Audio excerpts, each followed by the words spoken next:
नमस्कार, SPT news में आपका स्वागत है। पेश है 10 अगस्त बुधवार दोपहर 3:15 बजे राजस्थान की 15 बड़ी खबरें। सबसे पहले नजर डालते हैं आज की हेडलाइंस पर। आजादी की 75वीं वर्षगांठ पर जयपुर से पदयात्रा शुरू। मेडिकल परीक्षाओं में अब आधा घंटा पहले तक ही मिलेगा प्रवेश। पश्चिमी राजस्थान में फिर हो सकती है बारिश।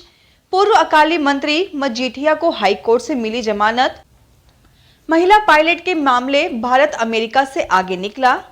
और अब खबरें विस्तार से सुनिए। देश की आजादी के 75वें वर्षगांठ के मौके पर बुधवार को जयपुर शहर में पदयात्रा का आगाज हो गया। सुबह 11 बजे कैबिनेट मंत्री और जयपुर शहर कांग्रेस के अध्यक्ष प्रताप सिंह खाचरियावास के नेतृत्व में कांग्रेस पदयात्रा सिविल लाइन से शुरू हो गई, जो सोडाला हसनपुरा होते हुए जल भवन तक पहुंची। इसके बाद यह यात्रा जयपुर शहर के 8वें विधानसभा क्षेत्र में जाएगी, जहां पर जयपुर शहर कांग्रेस के विधायक, पार्टी के कार्यकर्ता और नेता हाथों में तिरंगा लेकर इस पदयात्रा में शामिल होंगे। Rajasthan university of health science ने विश्वविद्यालय की ओर से आयोजित होने वाली परीक्षाओं को लेकर नए दिशा निर्देश जारी किए हैं, जिसके तहत अब परीक्षा केंद्रों पर परीक्षा शुरू होने के आधा घंटे पहले ही प्रवेश दिया जा सकेगा। इसका मतलब यह हुआ कि अगर कोई परीक्षा 9:30 बजे से शुरू होनी है तो परीक्षार्थी को 9 बजे तक परीक्षा कक्ष में प्रवेश करना होगा। इसके बाद उसे प्रवेश की अनुमति नहीं मिलेगी। इससे पहले यह समय 15 मिनट का था। राजस्थान में मौसम के अलग अलग मिजाज देखने को मिल रहे हैं। बारिश होने के बावजूद गर्मी और उमस फिर से आमजन को परेशान कर रही है। जयपुर मौसम केंद्र के मुताबिक आगामी 24 घंटे में मानसून की गतिविधियों में हल्की कमी दर्ज होने की संभावना है। आगामी 3 से 4 दिनों तक पूर्वी और पश्चिमी राजस्थान के कुछ हिस्सों में हल्की से मध्यम बारिश होने की संभावना जताई गई है। बीते 24 घंटे में प्रदेश में सबसे अधिक बारिश बांसवाड़ा के ग्राही में 120, सज्जनगढ़ में 102 और कुशलगढ़ में 85 मिलीमीटर दर्ज की गई। पंजाब के पूर्व अकाली मंत्री विक्रम मजीठिया को जमानत मिल गई है। हाईकोर्ट की डबल बेंच ने मजीठिया को जमानत दे दी। हालांकि इसमें क्या शर्तें लगाई गई है, इसको लेकर विस्तृत ऑर्डर का इंतजार है। वहीं मजीठिया के वकील का कहना है कि मजीठिया आज शाम ही जेल से बाहर आ जाएंगे। इसके लिए औपचारिकता पूरी कर रहे हैं। हाईकोर्ट में मजीठिया के वकीलों ने उन पर दर्ज केस को राजनीतिक बदलाखोरी करार दिया। मजीठिया ऐसे वक्त में जेल से बाहर आ रहे हैं जब अकाली दल में घमासान मचा हुआ है। अकाली लीडरशिप और खासकर बादल परिवार के खिलाफ बगावती माहौल तैयार हो रहा है। विमान उड़ाने वाली महिला पायलटों की संख्या के मामले में भारत दुनिया के सबसे अमीर माने जाने वाले देश अमेरिका से भी आगे निकल गया है। International society of women airline pilot के मुताबिक विश्व स्तर पर महिला पायलटों का प्रतिशत भारत में सबसे ज्यादा है। सभी महिला पायलटों में से 12.4% भारत में है। दुनिया में सबसे बड़े विमानन बाजार अमेरिका में महिला पायलटों की संख्या 5.5% और ब्रिटेन में 4.7% है। ब्लूमबर्ग की रिपोर्ट के अनुसार अधिक महिलाओं को काम पर रखने से एयरलाइंस को कर्मचारियों की कमी दूर करने में मदद मिल सकती है। बोइंग कंपनी का अनुमान है कि अगले 2 दशकों में दुनिया को 6 लाख से अधिक नए पायलटों की आवश्यकता होगी। आम आदमी पार्टी ने मंगलवार को कहा कि फरवरी में हुए विधानसभा चुनाव में उसके प्रदर्शन की समीक्षा के आधार पर निर्वाचन आयोग ने उसे गोवा में राज्य पार्टी का दर्जा मिल गया है। अरविंद केजरीवाल के नेतृत्व वाली आप को दिल्ली और पंजाब में राज्य पार्टी का दर्जा पहले ही मिल चुका है, जहां वह सत्ता में है। निर्वाचन आयोग से मिले आधिकारिक पत्र का हवाला देते हुए पार्टी के राष्ट्रीय संयोजक केजरीवाल ने मंगलवार को ट्वीट कर कहा कि अगर हमें एक और राज्य में यह दर्जा मिल गया तो हमें आधिकारिक तौर पर राष्ट्रीय पार्टी घोषित किया जाएगा। जोधपुर के जयनारायण व्यास विश्वविद्यालय के छात्र संघ चुनाव में एबीवीपी और एनएसयूआई दोनों ने अपने अध्यक्ष पद के प्रत्याशी घोषित कर दिए।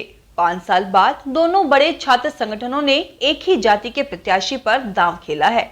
एबीवीपी ने राजवीर सिंह चौधरी और एनएसयूआई ने हरेंद्र चौधरी को टिकट दिया है। अब सबकी निगाह एसएफआई पर टिकी हुई है।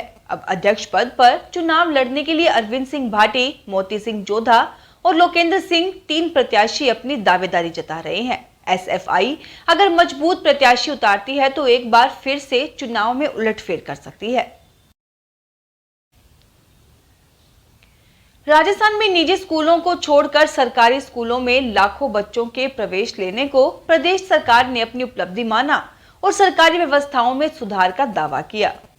अब जबकि लगभग 33% ड्रॉप आउट और अनामांकित का आंकड़ा सामने आ चुका है, तो सरकार को जवाब नहीं सूझ रहा है। वे चुपचाप एक आदेश जारी करके इसके 33% आंकड़े को कम करने की कोशिश कर रहे हैं। गौरतलब है कि आजादी के बाद यह पहला मौका है जब प्रदेश में 3 साल में लाखों बच्चों ने स्कूल बदले हैं। आंकड़े गवाह हैं कि इस साल सरकारी स्कूलों से 8 लाख विद्यार्थी ड्रॉप आउट हुए हैं।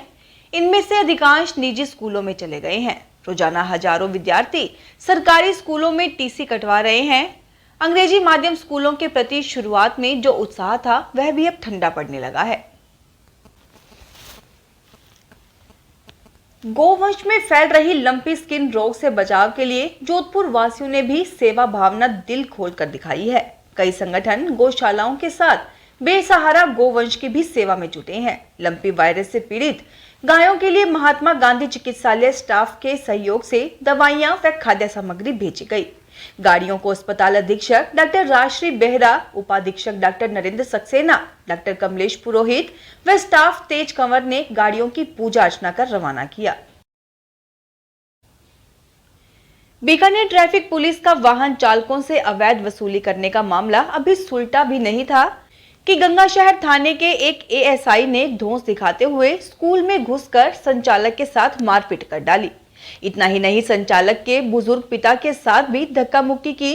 इसका वीडियो भी वायरल हुआ। पुलिस अधीक्षक ने मामले में एएसआई भवानी दान को लाइन हाजिर कर दिया। घटना के विरोध में निजी स्कूल संचालकों ने देर रात को गंगाशहर थाना परिसर में धरना शुरू कर दिया। संचालकों ने कहा कि जब तक एएसआई व तीनों पुलिस कर्मचारियों को सस्पेंड नहीं किया जाएगा, धरना जारी रहेगा।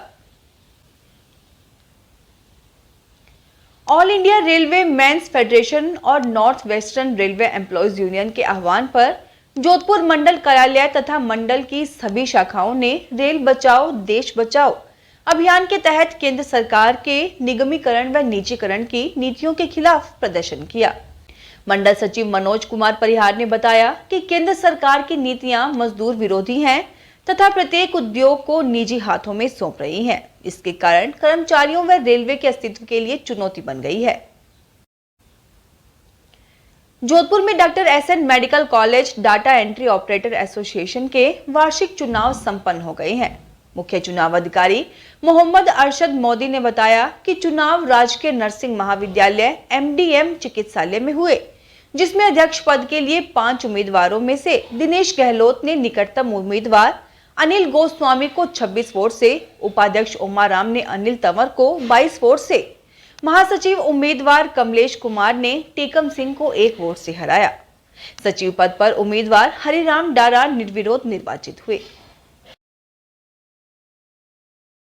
कांग्रेस महासचिव प्रियंका गांधी वाड्रा एक बार फिर से कोरोना संक्रमित हो गई है, जिसकी जानकारी उन्होंने एक ट्वीट कर दी है। बता दें कि कुछ समय पहले भी वह कोरोना से संक्रमित हुई थी। वहीं आज सुबह उन्होंने कोरोना संक्रमित होने की सूचना ट्वीट करके दी है। उन्होंने इसमें लिखा कि आज कोरोना पॉजिटिव आई हूं, घर में आइसोलेट हूं और कोरोना के सभी नियमों का पालन कर रही हूं। आजादी के 75वें अमृत महोत्सव के तहत तिरंगे थीम के साथ भाजपा महिला मोर्चा द्वारा 5वीं चौपासनी रोड स्थित अग्रसेन वाटिका के प्रांगण में सावन महोत्सव का आयोजन किया गया।